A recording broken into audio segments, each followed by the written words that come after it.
This podcast is made possible by listeners like you. Go to our website at wdtatpodcast.com and click on support to learn how you can be part of this effort to learn how to have better conversations, increase compassion, and build bridges, not walls. You can make a one-time donation or become a patron for as little as $1 a month and receive patron-only benefits. Thanks to all of our patrons at any level for your support. We really couldn't do this without you. Now let's get into the interview.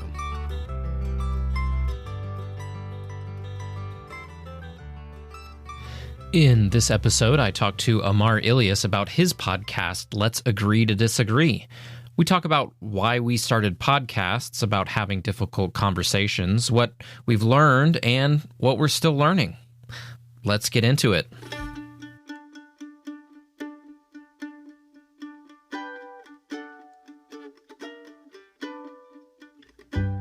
Welcome to the podcast where we talk about things we're not supposed to, learn how to have difficult conversations, and talk to people about what makes them different. This is the We Don't Talk About That with Lucas Land podcast, where we do talk about that with me, Lucas Land. It's never the right place or time. It's imperceptible to the eye. It's never the right place or time. Hello, Lucas, finally. Hi, Ammar. Yeah, it's good to finally meet you. Good. I know, right? Virtually meeting. This recording was supposed to be done last week, and what actually happened? All right, our schedules didn't match up. And, I couldn't prepare well for the interview, so we pushed it back 1 week. So I've been pretty excited all week to start recording this, and I love your podcast, by the way. Thanks you for reaching out. Yeah, me too. I listened to, I don't remember which episode it was. I listened to a bit of that episode, and I really, really liked it. And I have to say, my favorite bit about this whole experience is that I finally found someone with a similar interest. Me too. You know? Me too. Yeah. It seems like there's a lot of podcasts. I mean, there's this one by Dylan Marin that's really well known called Conversations with People Who Hate Me. So it's similar, but it's a little bit different than I think what you and I are doing. Right. So maybe we should introduce ourselves and our podcast a little bit for each of our listeners, since we're kind of doing this collaborative episode this time. You start out, Ammar. Sure. Tell us a little bit about your podcast, maybe how you got started and what it's about, and then why you're really interested in it. All right, sweet. So my name is Ammar Ilyas, as you probably know, and I'm from Sri Lanka, but I live in Saudi Arabia, and my podcast is called Let's Agree to Disagree, and it's all about empowering my listeners and my audience to have difficult conversations with the people in their life, and also sort of learning the skill of disagreeing productively and having a productive discourse. And it's all about, coexisting peacefully with one another, because let's face it, we humans are never going to see face to face on many issues, for the rest of our lives. So we have to learn how to coexist peacefully with our differences. And the way I got started is actually a very embarrassing story for me personally, because I used to study in Malaysia, and it was my first time. I went there for university in 2016, and it was my first time ever away from Saudi Arabia. So for a little background, I've lived in Saudi ever since I was 2 months old, and I used to go to my motherland, which is Sri Lanka, once a year during my school holidays. And when I decided that I was gonna go study in Malaysia for university, it was a huge cultural shock, because you've been exposed to the same environment, the same type of people with the same type of beliefs, and people who around you have the same story as you, essentially, right? Mm-hmm. And I go into Malaysia and I land, and all of a sudden it's like I met people from so many different countries, like countries that I didn't even know existed, and it was a huge cultural shock, man. And the funny thing is, when I went there, people were more interested from where I came from, because Saudi Arabia has a very taboo image in the media and that sort of thing, right? And so many people were very interested in where I came from and how the country is like, and I was always very nervous to talk about it because I felt like the weight of the entire country rested on my shoulders. You know, I was always very, very afraid to give off the wrong image, and I usually held back when these type of conversations came. But this one particular time, I was in the library with a group of my friends. You know, we're getting to know each other, and well, one of my friends who is from Indonesia, I think he made a comment about something, and it really struck me the wrong way, and I lashed out at him. And keep in mind, like we knew each other probably for like 2 weeks, by then, and it was very out of character for me to just lash out, and the entire group that we were hanging out with was very like taken aback, like what just happened.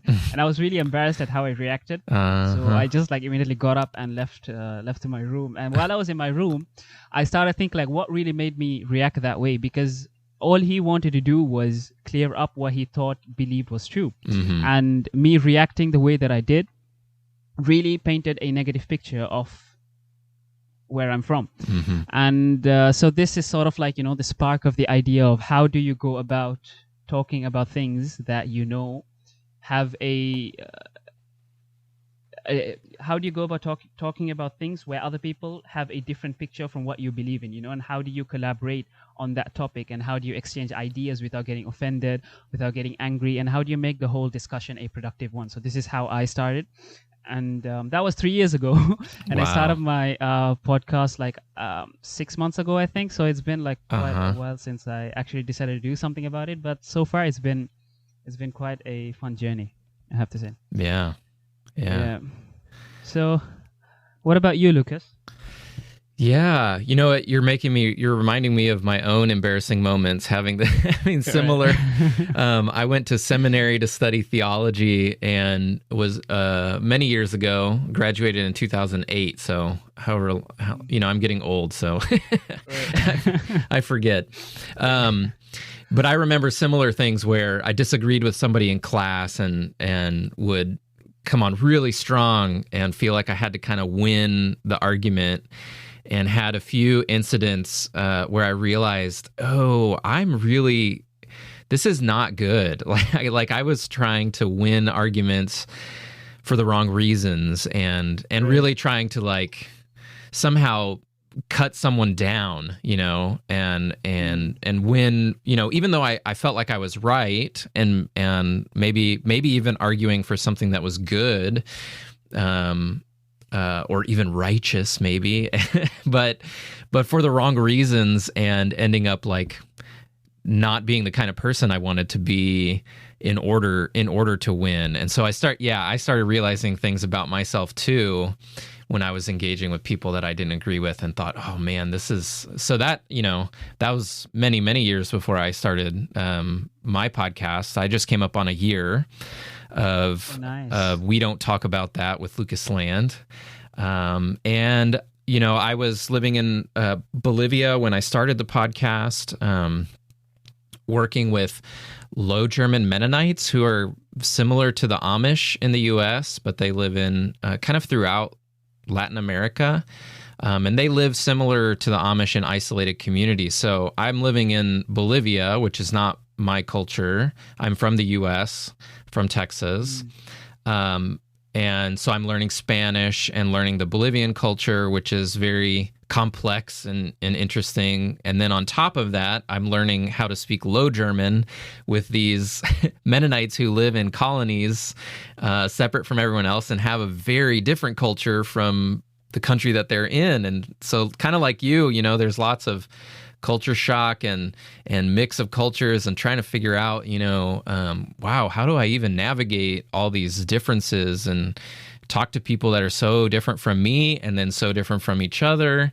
And I really was wanting to process a lot of that. And in the past, I've had a blog, but for some reason, when I tried to write about what I was going through and what I was experiencing, I just couldn't. Maybe it was writer's block or whatever. And I thought, what about starting a podcast?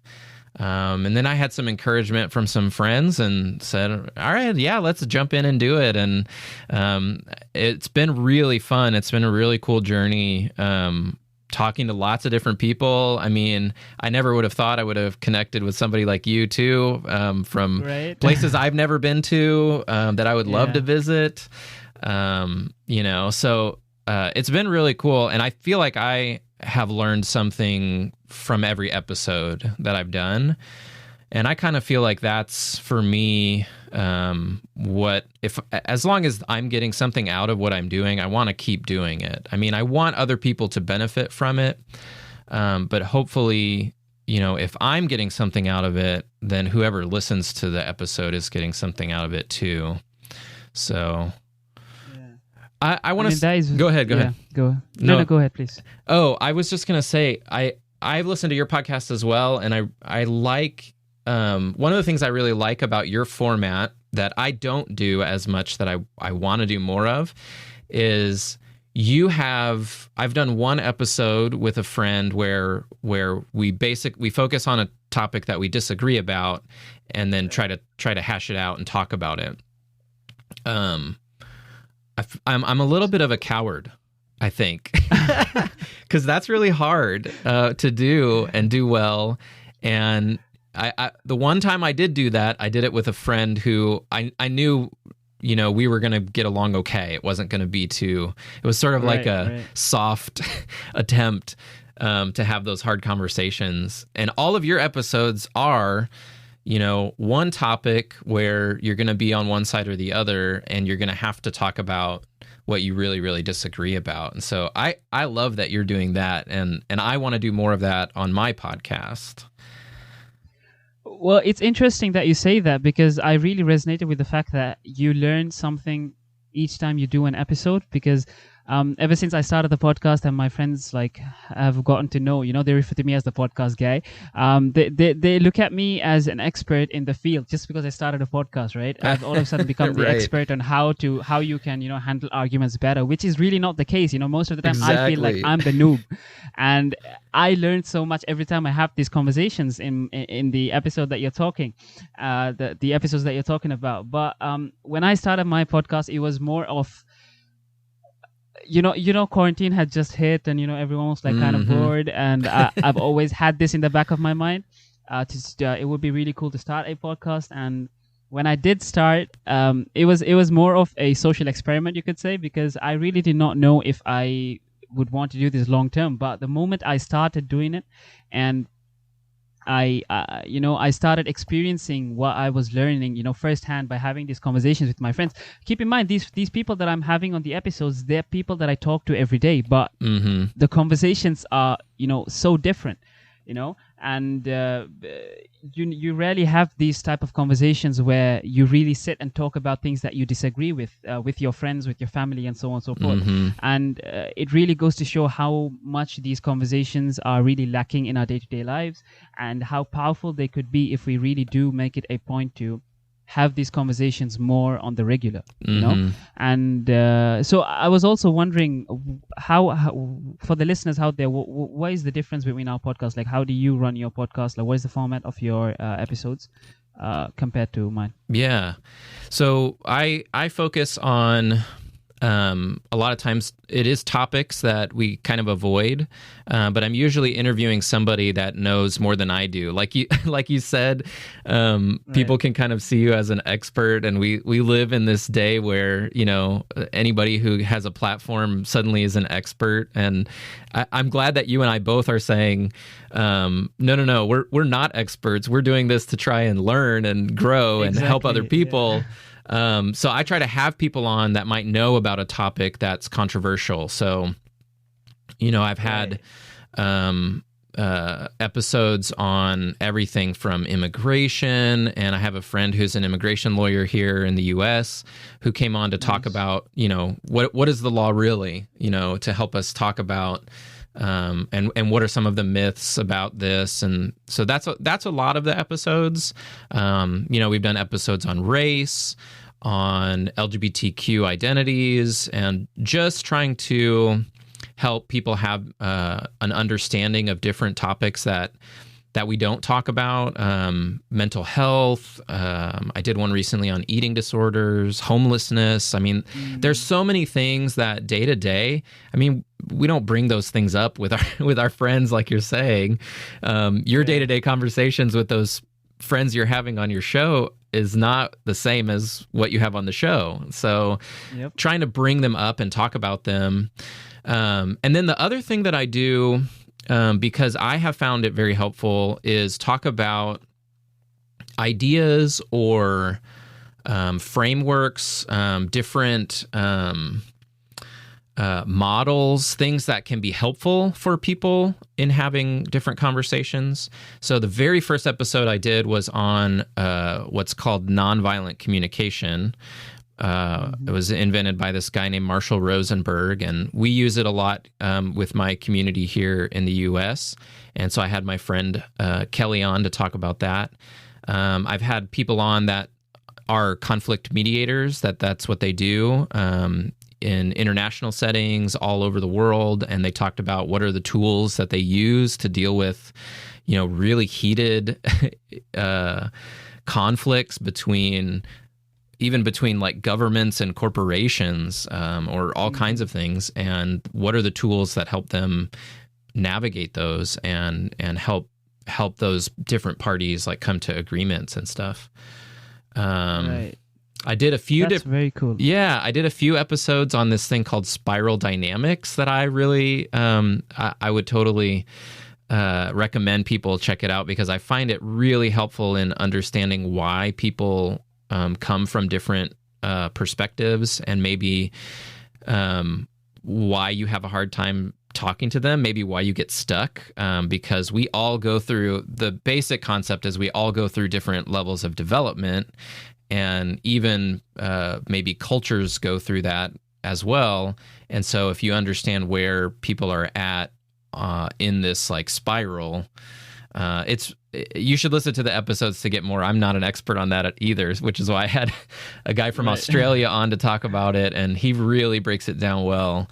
That I found super helpful just in understanding that people are coming from a certain place, a certain perspective, and I can't expect them to talk to me about any issue from a different perspective, or expect them to have my perspective. And I have to understand them first and where they're coming from, if I hope to ever have some good conversation with them about it, Yeah. Right. Yeah, that is actually so true, and it's also something which is not very it's not something that is recognized very widely, because when you think about coexisting peacefully and having these difficult conversations, most people, they just picture, or what they try to do is they try to go and have those conversations with the people that they disagree with. But what most people don't really think about is to educate themselves on the topic beforehand, like if I disagree with you on a particular topic and all I am having in my head are the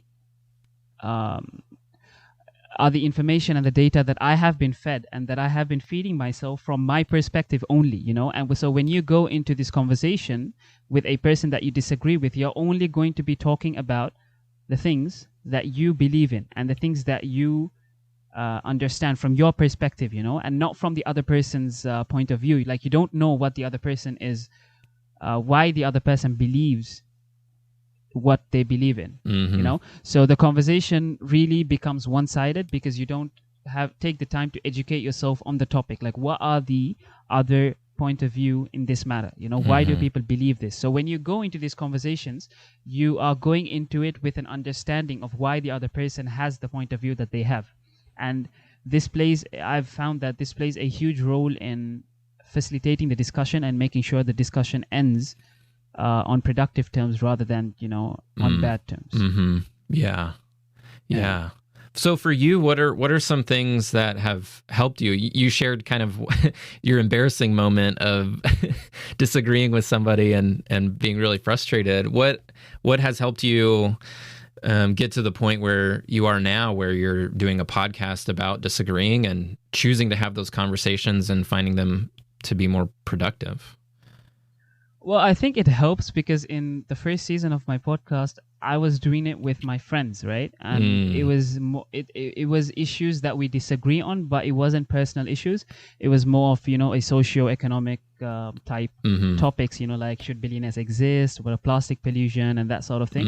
And we did get personal at times. Like we did one episode. The first episode was with a friend of mine who is agnostic, and so that was quite personal. But it was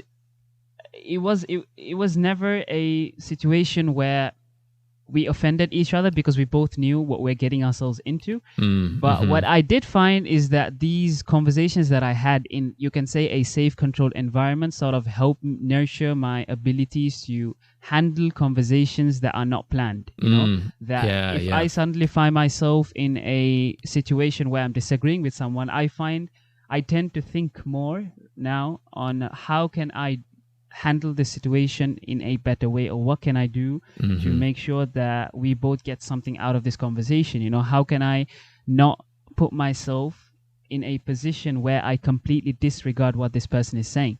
And for that has to be one of my biggest takeaways from this whole experience, because the more I've done this podcast, the more interested I have become in the subtleties of communicating with another person. Like I've come to realize, like, the words that you use in conversation really play a huge role in what the other person, or how the other person responds with. If your tone or the words that you use are sort of accusing and it sort of corners the person into giving a response, they become defensive, and the conversation is then going nowhere.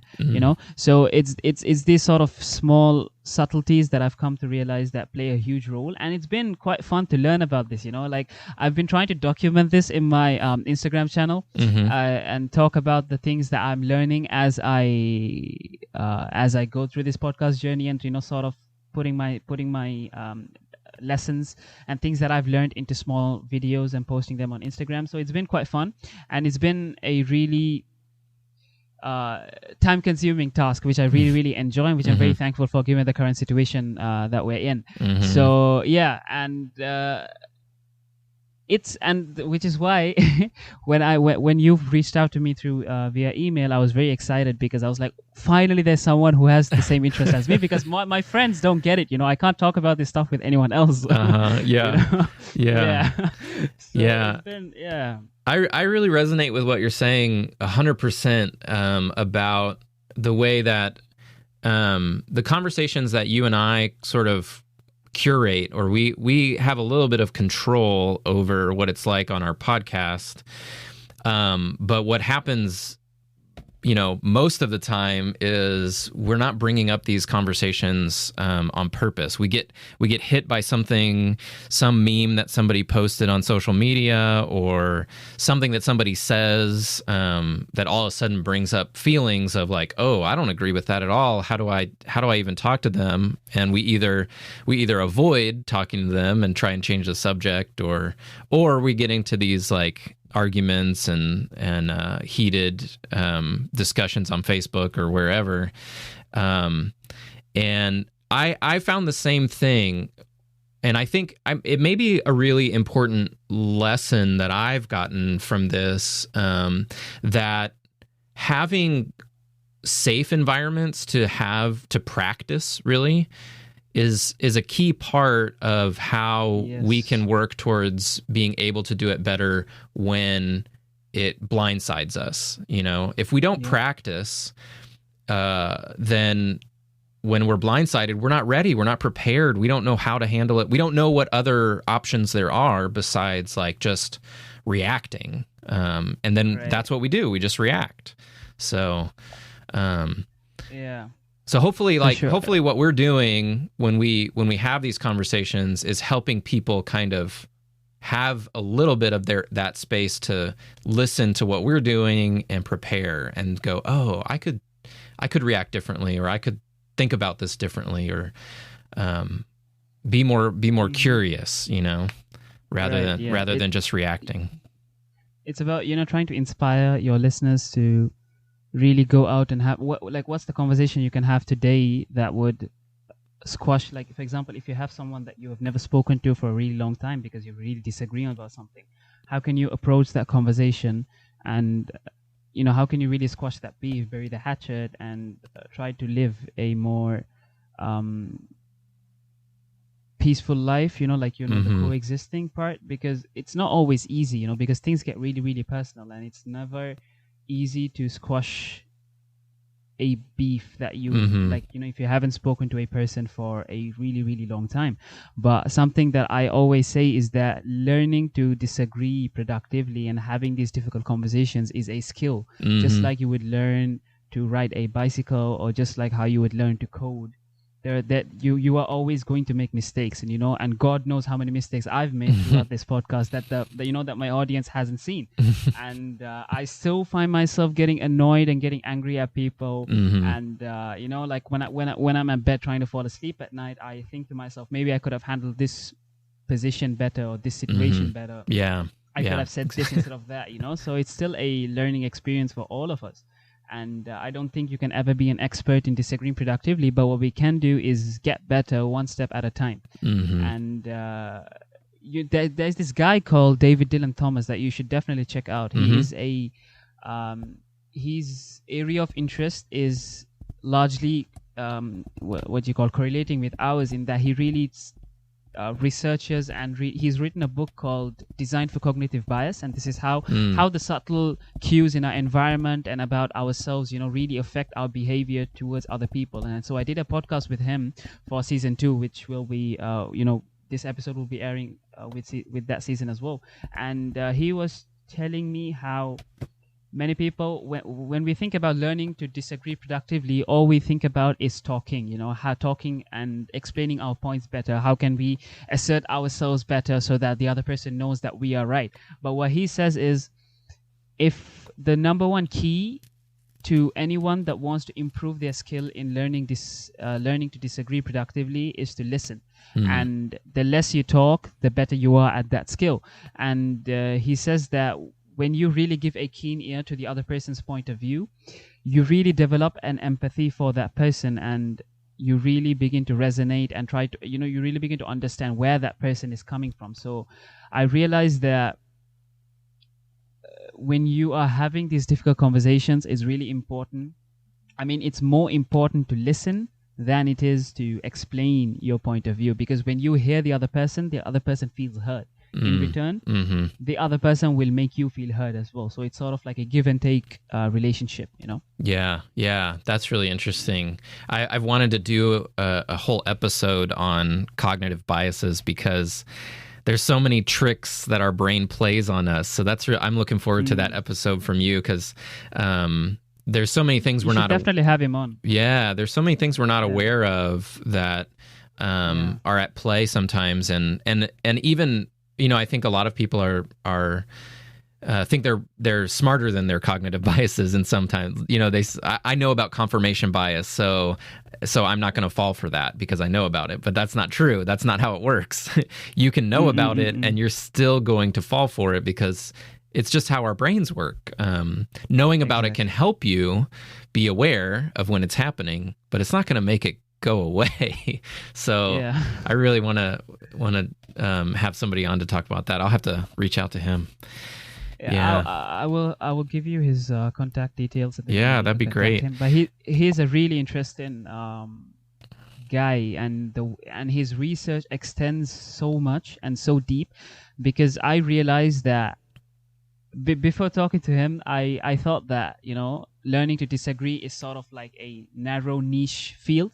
But after talking to him, I realized that how vast and how deep you can go into learning these skills and, really harnessing them and understanding how people react and that sort of thing. So it's a really, really interesting conversation. It's actually one of my probably the favorite conversation I've had in all the podcast episodes that I've done, and that's not a lot. So it's a really interesting conversation that we had there. The other thing you said that I really resonated with was about how listening is the number one skill to be able to maybe change how our conversations happen. And that makes so much sense. And it has come up again and again on my podcast as well. Being okay with silence or being able to not speak. especially if you're the one, I'm a white male from the US. So wherever I go, I'm kind of the dominant person. And in a lot of ways, I feel like culturally, I've been told people should listen to me. And so, and maybe a lot of people get that in different ways. In your own culture, I know throughout Latin America, men are kind of told they're the ones to be listened to. There's like kind of machismo. And so if you're the person in your whatever group you're in who is the dominant personality or in your culture has the dominant stance, I guess, then you have to work harder at being the one to listen and be quiet. And exactly. And also maybe if you're just an extrovert, there's plenty of people who love to talk, they love to share their opinions. I'm totally one of those people. And I have to realize that if I'm just spouting my opinion and sharing my thoughts all the time, I'm never really listening very well, and that means I'm not learning, and I'm probably not growing. But I think we get rewarded for that. I mean, I know in the U.S. culture, we're rewarded for spouting our opinions and not listening to other people, unfortunately. What do you mean by rewarded? Like, how do you get rewarded for that? Well, I think whether it's on podcasts or television, all the personalities that we see in entertainment and in the news and that sort of thing, people that don't listen to other people and are sharing their opinion and, like we were saying before, are claiming to be experts, even if they're maybe not. People follow them, and people like those big personalities, and people like somebody. They like somebody who's confirming what they already believe, for one thing. Right. So it happens on all sides that if somebody's just spouting opinions and not necessarily, like you and I are trying to be very nuanced and listen well and have conversations with a lot of back and forth, I really don't see that happening as much in news and entertainment. There's a lot more of like, a good soundbite that sort of puts down the other side is rewarded a lot more than a thoughtful comment. You know what I mean? Right. Yeah. I do get what you mean. And yeah, I think it's very true. Like everywhere you see in the world, like sort of the baseline is, you have to be expressive and you have to be talkative and you have to be spouting out your opinions all the time. And it reminds me of this thing where I'm not an introvert, but I've seen on the internet, or these memes where introverts are always asking, why is it that introverts are always asked to be more outgoing and more talkative, but extroverts are never asked to shut up. Yes. Yeah. So I think it's like that's like the standard that the world has set for themselves, and you have to be this way, and people subconsciously just follow that and just try to talk all the time. But you really need to. I think we need to realize like how valuable the skill of listening is, and the benefit that you can gain from it, because it's something, again, that you have to train yourself to do very often, because you're going to catch. When I first started to try to give more importance to listening, I've always caught myself, just talking all the time, and never giving enough time to the other person to speak. So I used to catch myself very often, and I had to like sort of give myself a talking to internally while having the conversation, like let the other person speak, let him speak, you listen, you listen.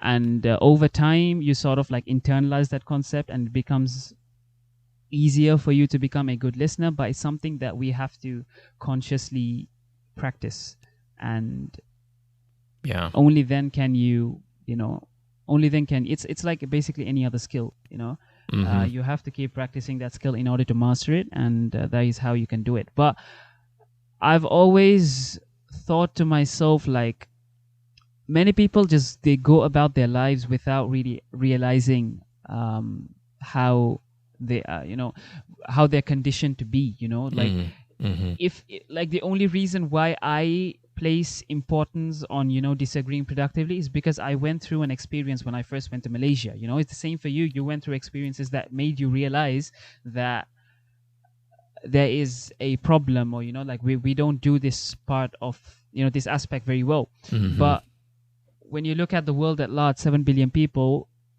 they're not all of them are going to have that sort of experience to make them realize that, hey, maybe we should work on this a bit. Maybe we are losing the skill of hearing or listening and that sort of thing. Not hearing, sorry, listening. But so why do you think that is? Like, how can, like, if I am a person somewhere in the world and I haven't gone through an experience and I'm always just being who I am from the day I was born.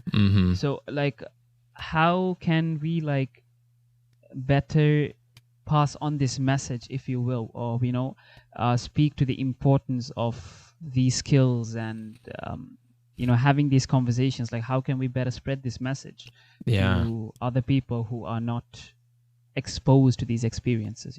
Yeah, that's something I think about a lot too, because not everybody, as you're saying, has the privilege of being able to travel. A lot of people that I grew up with, went to school with, they grew up in my hometown and they're still in my hometown, and they haven't, maybe they've left the state of Texas, but they've never left the United States, or maybe they've traveled to Mexico on a mission trip, but it was for a couple of weeks, and they don't have a really long-term exposure to other cultures and haven't had to really wrestle with people that think differently than them. I think that's really important. I think more and more, one thing I don't know, maybe you can speak to this as somebody who lives in a different part of the world and has visited different parts of the world, but more and more I realize you don't have to leave your hometown or your country to find people from other parts of the world. More and more, we're a global world where, in Bolivia, there's people that migrated from Japan. There's quite a large Japanese community. Like I said before, there are these Low German Mennonites. There's people from other countries all over South America. It's not as hard as we make it to find people that are different than us. But I think it's just a human tendency. It's a lot more comfortable to be with people who agree with you.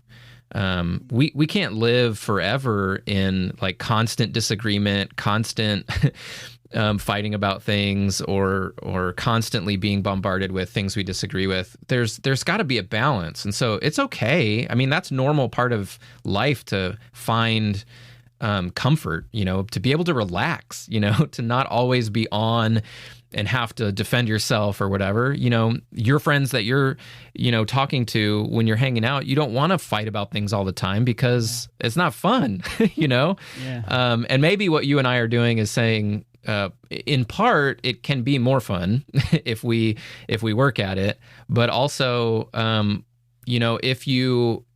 if all you ever do is not talk about these things and hang out with people who only agree with you, then we kind of end up getting what I guess what we're putting into it. And if we're not putting anything in, we get this kind of like tribalism where groups are forming and they don't understand or don't have skills to understand people that are different. And that's the source of so many conflicts in the world.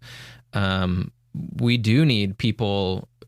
They don't have to travel like you and I have necessarily, but they do have to recognize the differences in their own communities and start working on these skills to try and understand people who are different or think differently or have different opinions, follow different religions, all of those things. Because so much of the conflict in the world is really a lack of skill in understanding, having empathy, and having compassion. People seem to think that having empathy or compassion for other people means you have to agree with them. That's just not how it works, Yep. I can be empathetic. I can have compassion, and doesn't mean I have to convert to your way of thinking. Yeah. Yes. 100%.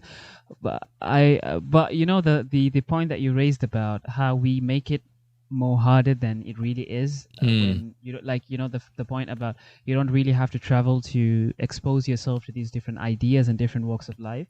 I think that this is very, very true, and something which is not really recognized by people, even myself, to be honest, because I've lived in Saudi for my whole life, but when I was 2016, I was probably 18 years old when I left to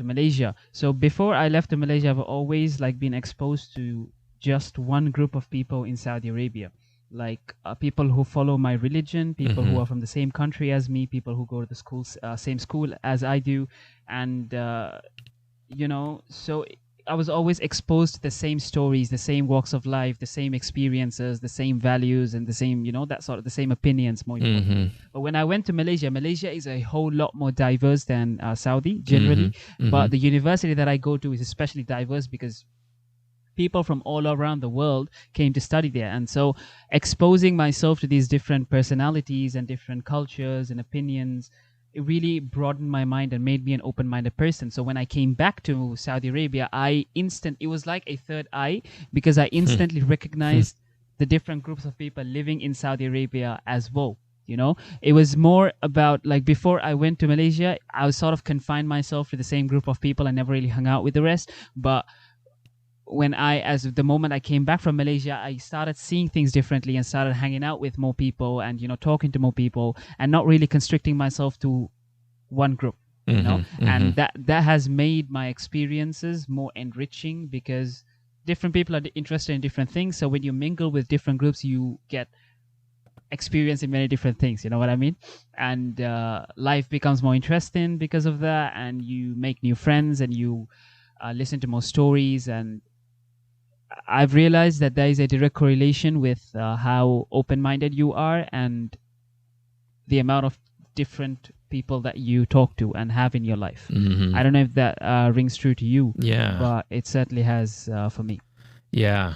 It also points out that we do have a certain amount of control over who we spend time with and who we talk to. And so we can make changes in what we choose to do, who we choose to talk to, reaching out. And it's hard, I think, for a lot of people.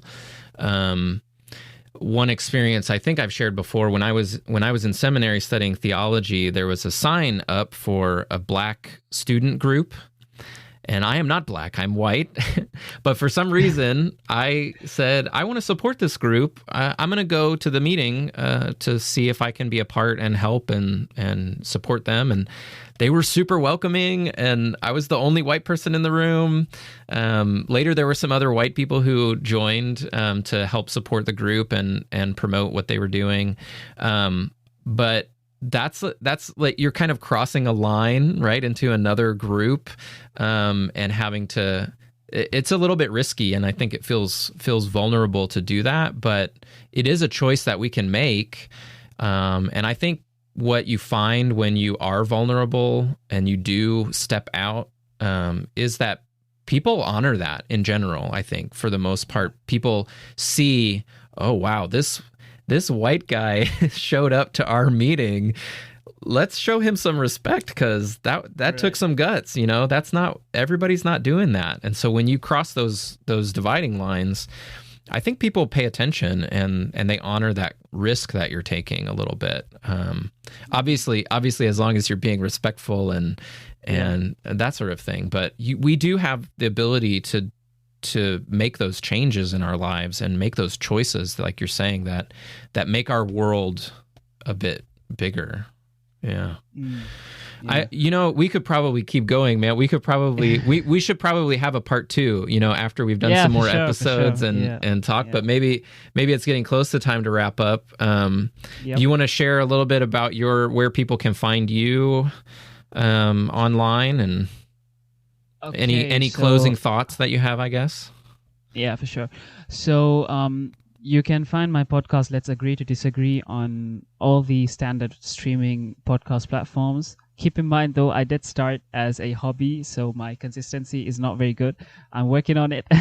So hopefully I will be back to, putting out episodes very soon, right after this episode is recorded. Hopefully I'm planning to have one by next week, so please make sure to check that out.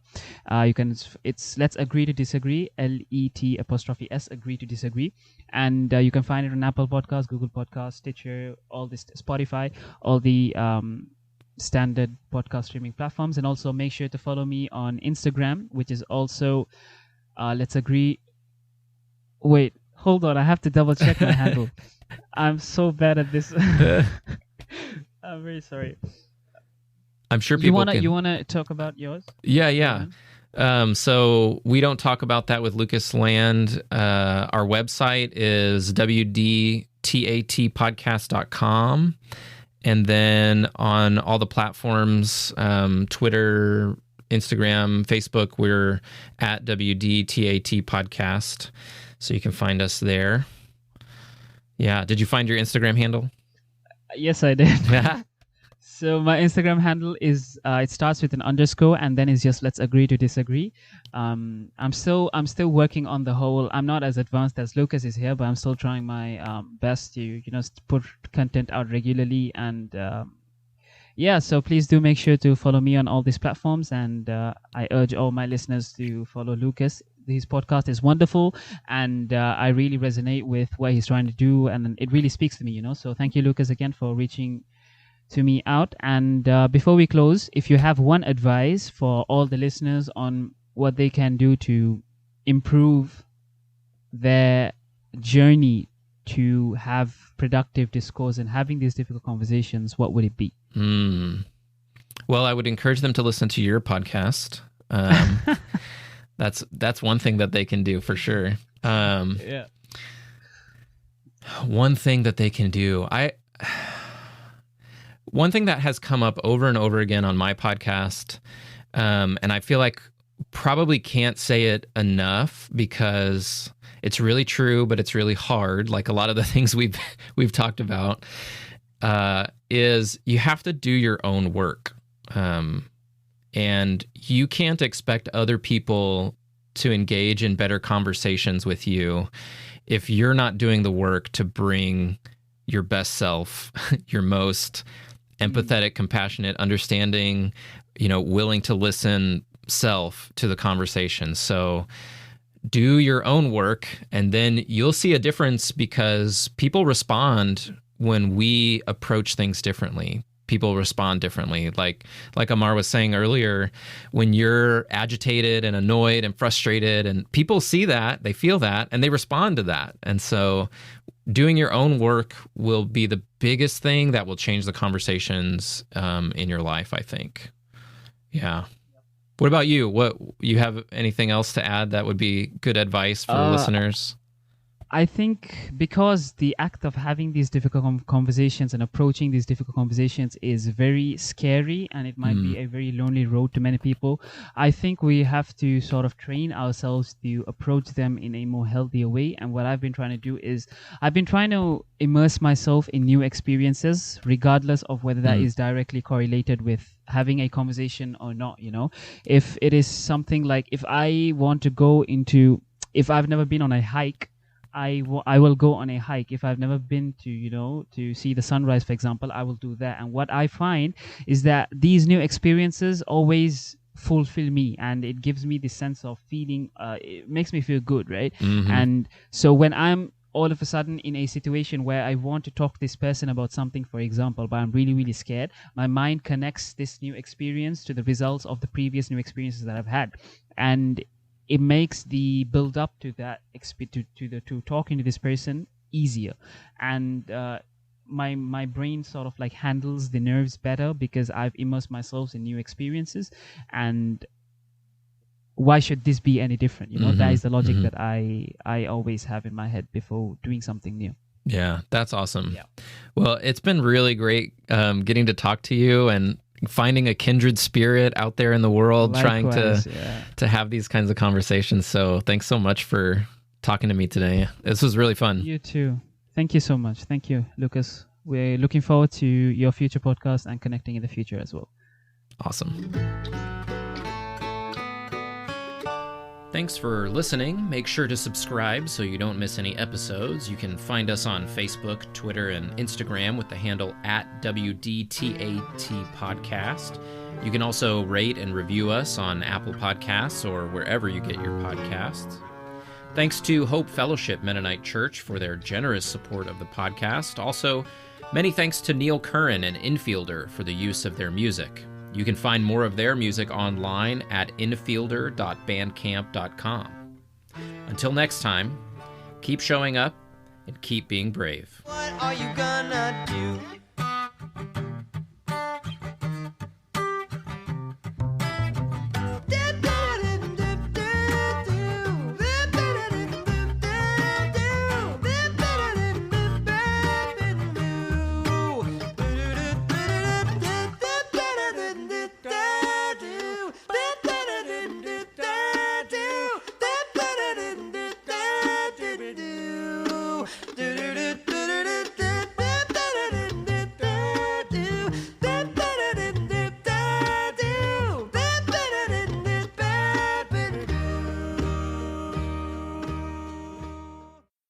Que vaya bien. A That's Not Gunner Productions podcast.